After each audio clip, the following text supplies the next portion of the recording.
सुप्रभात बच्चों। ऑनलाइन कक्षा में आप सभी का स्वागत है। आज हम पढ़ेंगे जनसंचार प्रक्रिया के संघटक का विस्तृत, है ना, विस्तार पूर्वक इसको आगे पढ़ेंगे। कल हम इसके बारे में सरसरी तौर पर पढ़ लिए हैं। आइए तो इसके जो जनसंचार प्रक्रिया के जो संघटक है ना, उसमें प्रेषक, संदेश, प्रापक, संचार माध्यम, प्रतिपुष्टि और शोर, है ना, ये इतना है। और उसी को हम और थोड़ा विस्तृत रूप में देखेंगे। आइए शुरू करते हैं। संचारक या प्रेषक, ठीक है, संचार या संदेश देने वाला, है ना, उसी को भेजने वाला को ही प्रेषक बोलते हैं। पत्र भेजते समय आप लोग इस शब्द का प्रयोग करते हैं अच्छी तरह से, है ना, मालूम होगा आप लोगों को। आइए, सूचना के संचार में संचारक की भूमिका मुख्य होती है। सूचना की प्रस्तुति एवं उसकी प्रतिभाशीलता संचारक या प्रेषक की प्रकृति पर निर्भर करती है। संचारक की प्रतिभा एवं साख साख मतलब उसका विश्वास, है ना, जनसंचार की प्रभावशीलता में वृद्धि कर देते हैं। जनसंचार में प्रतिभाशीलता संवाद को अच्छी प्रकार से तैयार करने, प्रेषित करने, अच्छे लेखन एवं वाक प्रस्तुति आदि से आती है। वाक प्रस्तुति मतलब बोलना, है ना। जनसंचार माध्यमों की जटिलता के कारण संचारक अकेले कार्य न करके सामूहिक प्रयास के द्वारा संचार माध्यम से संदेश संचारित करते हैं। उदाहरण के लिए समाचार पत्र में सूचना के संचार में, उदाहरण के लिए हम देखेंगे समाचार पत्र, न्यूज़पेपर वगैरह है ना, उसके सूचना के संचार में मतलब उसको फैलने में, दूसरे बहुत सारे लोगों तक पहुंचाने में संपादक, सह संपादक, रिपोर्टर, फोटोग्राफर, प्रिंटर इत्यादि अनेक लोगों का योगदान होता है। मतलब इतने सारे लोग मिलकर समाचार पत्र को संपादन करते हैं या फिर उसको छापने में सहायता करते हैं। इस प्रकार जनसंचार में एक समय में एक से अधिक संचारक कार्य करते हैं। तो ये जितने भी कार्य करते हैं उन सभी को हम बोलेंगे संचारक या प्रेषक। ठीक है, जितने भी अभी संपादक, न्यूज़पेपर के जो संपादक है, सह संपादक है, रिपोर्टर है, फोटोग्राफर है, जो फोटो उसमें डला हुआ रहता है ना, प्रिंटर है ना, तो ये सभी के सभी को हम क्या बोलेंगे, संचार कार्य में एक से अधिक संचारक के रूप में कार्य करते हैं तो उनको सबको संचारक बोलेंगे। चलिए, और जैसे हम न्यूज़ में देखेंगे, टीवी में जो न्यूज़ आता है उसमें, है ना, तो उस समाचार में जो बोलने वाला है सिर्फ वही नहीं है, उसके लिए भी रिपोर्टर चाहिए, फोटोग्राफर चाहिए, है ना, संपादक चाहिए, मतलब जो इकट्ठा करे, संवाददाता, है ना, संवाददाता चाहिए। चलिए, तो इस तरह से उसमें भी बहुत सारे लोग होते हैं। चलिए आगे देखते हैं। संदेश, संचार में संदेश एक मिश्रित जन समूह के लिए होता है। जन संचार में संदेश एक मिश्रित जन समूह, मिश्रित जन समूह मतलब कल बता दिया हूँ कि जैसे पूरे भारत के लोग हैं उसके लिए, या फिर पूरे विश्व के लिए भी बोल सकते हो, है ना। ये न्यूज़ को आजकल पूरे विश्व में देखा जाता है, इंटरनेट के माध्यम से या अन्य किसी भी माध्यम से। तो इस तरह के ये मिश्रित जन समूह मतलब सभी प्रकार के लोग रहते हैं उसमें, है ना, सभी प्रकार के धर्म के, सभी जाति के, अलग अलग वेशभूषा परंपरा वाले या अलग अलग क्षेत्र के।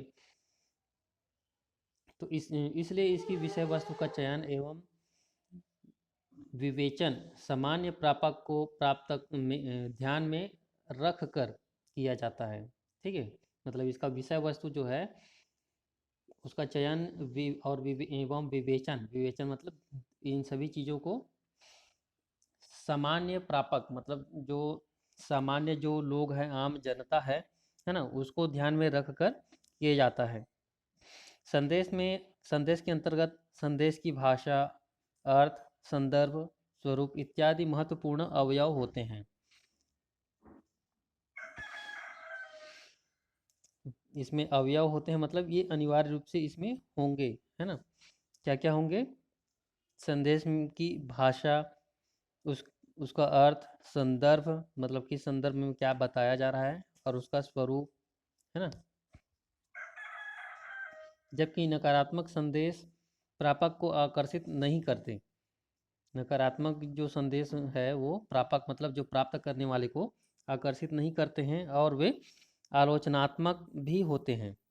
उसका आलोचना भी करते हैं फिर जो नकारात्मक जो संदेश है उसका। चलिए अब प्रापक देखते हैं। प्रापक कौन है? जनसंचार में प्रापक कई प्रकार के हो सकते हैं, जैसे पाठक, पाठक एवं दृष्टा। ये सभी प्रापक समरूप न होकर सामाजिक वर्ग, संस्कृति, भाषा एवं रुचियों की दृष्टि से भिन्न भिन्न होते हैं। मतलब जो भी संदेश, चाहे न्यूज़पेपर के माध्यम से, टीवी के माध्यम से, या रेडियो के माध्यम से, या अन्य किसी भी माध्यम से हम प्राप्त करते हैं, है ना, तो हम सभी के सभी क्या हो जाएंगे? प्रापक हो जाएंगे, है ना। प्राप्तकर्ता हो जाएंगे। प्रापक और प्राप्तकर्ता एक ही है ना। तो उसमें कुछ लोग न्यूज़पेपर पढ़ेंगे तो वो प्रापक उस प्रकार से होंगे, है ना। मतलब पाठक एवं दृष्टा मतलब कोई न्यूज़पेपर वगैरह पढ़ के उस संदेश को प्राप्त करेंगे, और कुछ लोग टीवी में उसको देखकर प्राप्त करेंगे। चलिए, और ये सभी के सभी लोग कैसे अलग अलग वर्गों के विभाजित मतलब अलग अलग वर्ग के होते हैं, जैसे सामाजिक वर्ग, सांस्कृतिक, भाषा एवं अलग अलग रुचियों की दृष्टि से भिन्न भिन्न होते हैं। चलिए आगे देखते हैं। संचार माध्यम। संचार प्रक्रिया में संचार माध्यम का तात्पर्य ऐसी तकनीक अथवा उपकरण से है या यंत्र से है जिसके द्वारा एक समान संदेश लगभग एक ही समय में बहुत से व्यक्तियों तक पहुंचाया जा सके। जनसंचार माध्यम हमारे चारों ओर स्थित है। ठीक है, जनसंचार माध्यम हमारे चारों ओर स्थित है।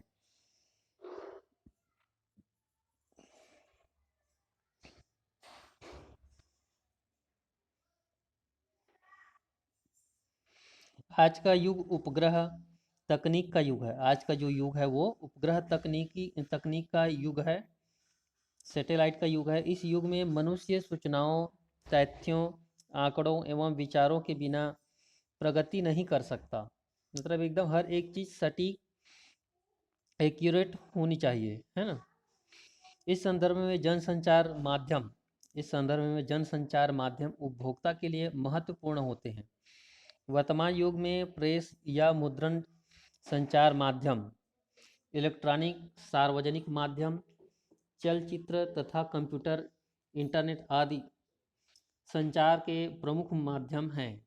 ठीक है, अभी के समय में संचार के प्रमुख माध्यम क्या क्या है? अभी के युग में मतलब वर्तमान समय में प्रेस या मुद्रण। प्रेस मतलब जो छपाई वाला जितना भी संचार या संदेश जिससे हमको प्राप्त होता है ना। और मुद्रण भी उसी को बोलेंगे जो छपाई है। तो जैसे न्यूज़पेपर है, पत्रिका है, इस तरह की चीज़ें वो सब बोर्ड वगैरह जो लगा रहता है ना, विज्ञापन के, तो वो सभी प्रेस या मुद्रण संचार माध्यम के अंतर्गत आएंगे। फिर इलेक्ट्रॉनिक सार्वजनिक माध्यम, इलेक्ट्रॉनिक सार्वजनिक जैसे टीवी, इंटरनेट, है ना, तो ये सब रेडियो वगैरह वो इलेक्ट्रॉनिक यंत्र हैं, है ना। तो ये इलेक्ट्रॉनिक सार्वजनिक माध्यम। फिर चलचित्र तथा कंप्यूटर। चलचित्र जैसे मूवी वगैरह है तो उसमें भी हमको कुछ ना कुछ संदेश मिलता है, किसी न किसी चीज़ की जानकारी मिलती है। चलचित्र, है ना। और कंप्यूटर, इंटरनेट तो जानते ही हो, है ना। तो ये इंटरनेट आदि जनसंचार के प्रमुख माध्यम हैं। जनसंचार माध्यम का संचालन व्यक्तिगत चयन से होता है। जन संचार माध्यम का जो संचालन है वो व्यक्तिगत चयन से होता है। जनसंचार माध्यम से अप्रिय यह अभिप्राय जनसंचार माध्यम से अभिप्राय यह नहीं है कि समाज का प्रत्येक व्यक्ति उससे जुड़ा रहे। उदाहरण के तौर पर समाचार पत्र से केवल शिक्षित वर्ग ही जुड़ा रहता है।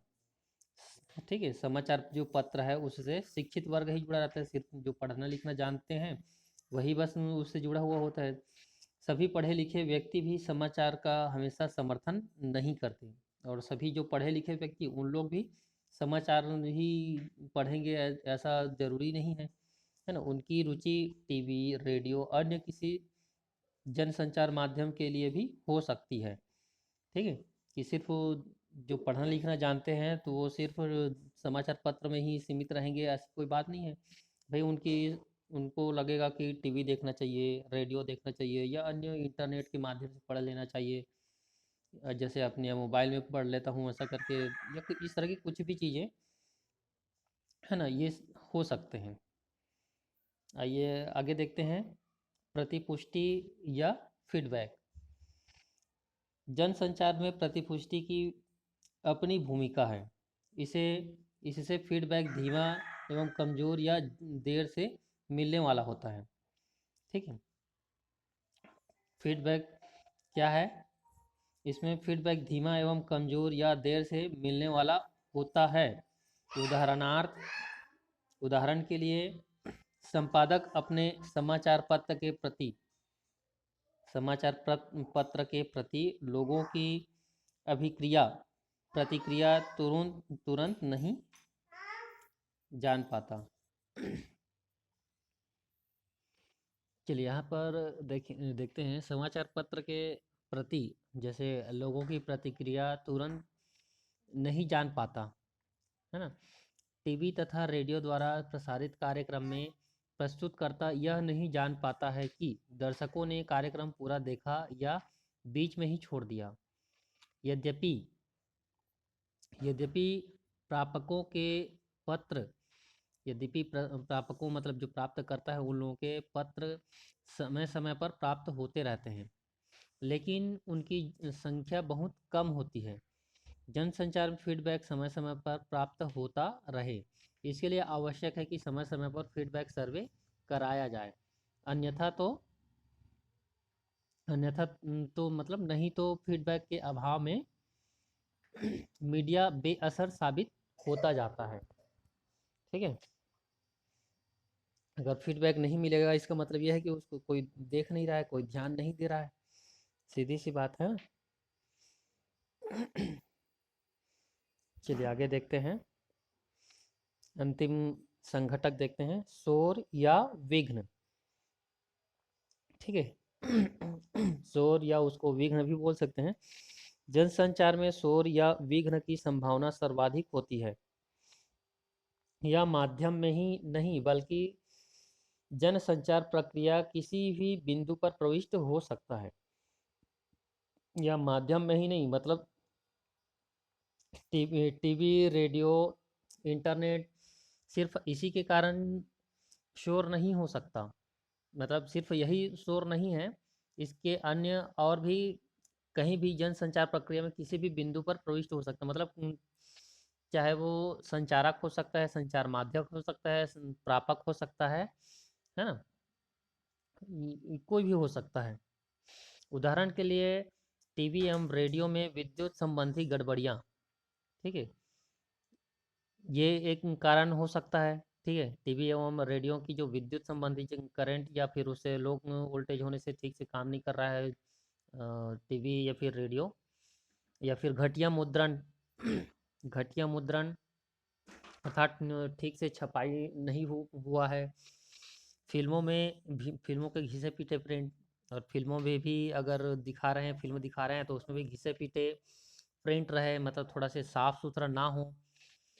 और बाहरी शोर मतलब हल्ला, जैसे हम टीवी या न्यूज़ देख रहे हैं तो कभी कभी पीछे के कुछ कुछ आंदोलन वगैरह जो होते रहता है उसको उसकी आवाज़ बहुत आने से क्या बोल रहे हैं वो ठीक से सुनाई नहीं देती है। हाँ, तो इस तरह की बाहरी शोर इत्यादि, इसके कारण संदेश प्रदूषित होता है। संदेश प्रदूषित होता है कहने का मतलब कि वो ठीक से समझ में नहीं आता है, प्राप्तकर्ता तक ठीक से पहुंच नहीं पाता है ना। प्रदूषित मतलब यहाँ पर कोई हवा या पानी जैसे नहीं है। यहाँ पर प्रदूषित कहने का मतलब जो संदेश हम तक पहुंचनी चाहिए वो संदेश ठीक ढंग से सही सही पहुंच नहीं पाते हैं, और प्रापक तक सही रूप में नहीं पहुंच पाता।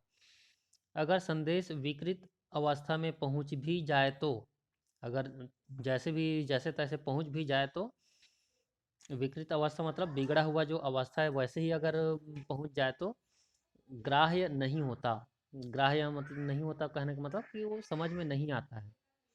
फलस्वरूप संचार विफल हो जाता है ना। और इससे क्या हो जाता है, संचार क्या हो जाता है, विफल हो जाता है, मतलब सफल नहीं हो पाता, असफल हो जाता है, समझ लीजिए। जनसंचार के माध्यम अब क्या क्या है वो देखते हैं आगे। जनसंचार में का प्रवाह अत्यंत व्यापक एवं असीमित है। जनसंचार का जो प्रवाह है, ठीक है, प्रवाह का मतलब कि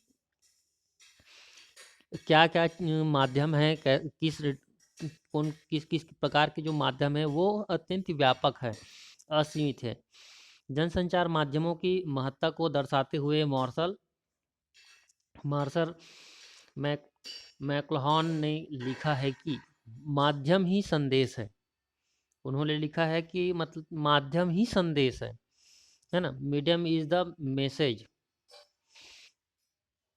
माध्यम का अर्थ मध्यस्थता करने वाला होता है। माध्यम का अर्थ क्या होता है, मध्यस्थता, ठीक है। जैसे मीडिएटर जैसे बोल देते हैं ना, दोनों तरफ को जोड़ने वाला। तो यहाँ पर जो संदेश भेजने वाला और संदेश प्राप्त करने वाला, ये दोनों का मध्यस्थता कौन कर रहा है, माध्यम, ठीक है। अब माध्यम में वो प्रेस हो सकता है, टीवी हो सकता है, रेडियो, मतलब कोई भी मुद्रण माध्यम हो सकता है, या फिर इलेक्ट्रॉनिक माध्यम, इस तरह के कोई भी माध्यम हो सकता है। तो माध्यम को दो बिंदुओं को जोड़ने वाले साधन के रूप में देखा जा सकता है, ठीक है। अब वो उसको आगे देखते हैं। इसका अंग्रेजी पर्याय मीडिया है। इस माध्यम का जो अंग्रेजी पर्याय क्या है, मीडिया।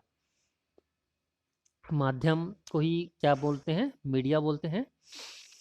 संचार माध्यम के द्वारा संप्रेषक संप्रेषक एवं श्रोता, मतलब संदेश भेजने वाला और प्राप्त करने वाला, ठीक है। संप्रेषक मतलब जो भेज रहा है, और श्रोता मतलब जो सुनने वाला है ना, के बीच सूचनाओं का परस्पर आदान प्रदान होता है। संचार माध्यमों के कुछ विशिष्ट उद्देश्य होते हैं। संचार माध्यमों के कुछ कुछ विशिष्ट उद्देश्य होते हैं। वो उद्देश्य देखते हैं क्या क्या, मतलब ये सूचना माध्यम के क्या उद्देश्य होते हैं, है ना, वो देखते हैं। सूचना का संग्रहण, सूचनाओं का संग्रहण मतलब सूचना को इकट्ठा करना। दूसरा, सूचना का प्रसार। दूसरा क्या है, सूचना का प्रसार, सूचना जो है उसको लोगों को तक, सभी लोगों तक, अधिक से अधिक लोगों तक पहुंचाना। सूचना का प्रसार मतलब फैलाव, है ना। फिर सूचना का विश्लेषण। तीसरा क्या है, सूचना विश्लेषण, ठीक है। सूचना जो मिला है वो सही है कि नहीं है, इस तरह की जो चीज़ें हैं, जांच पड़ताल करना, वो है सूचना विश्लेषण। फिर अगला है सामाजिक मूल्यों एवं ज्ञान का संचरण, ठीक है। सामाजिक मूल्यों एवं ज्ञान का संचरण मतलब जो कुछ भी सूचना हमको प्राप्त हुआ है ना, तो वो सूचना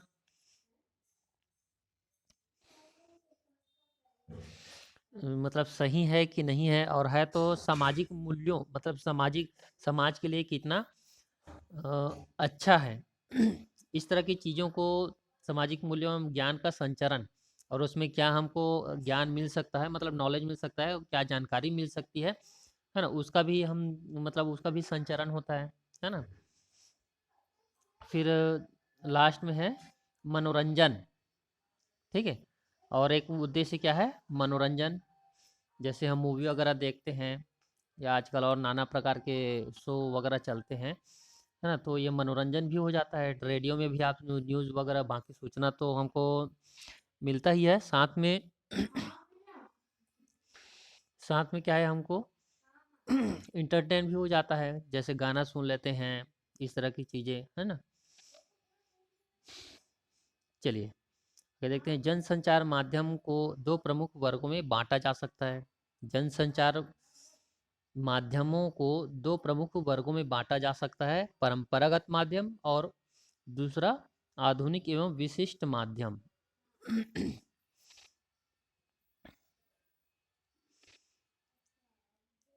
चलिए परंपरागत माध्यम को देख लेते हैं। चलिए कल पढ़ेंगे इसको, परंपरागत माध्यम और आधुनिक विशिष्ट एवं विशिष्ट माध्यम को।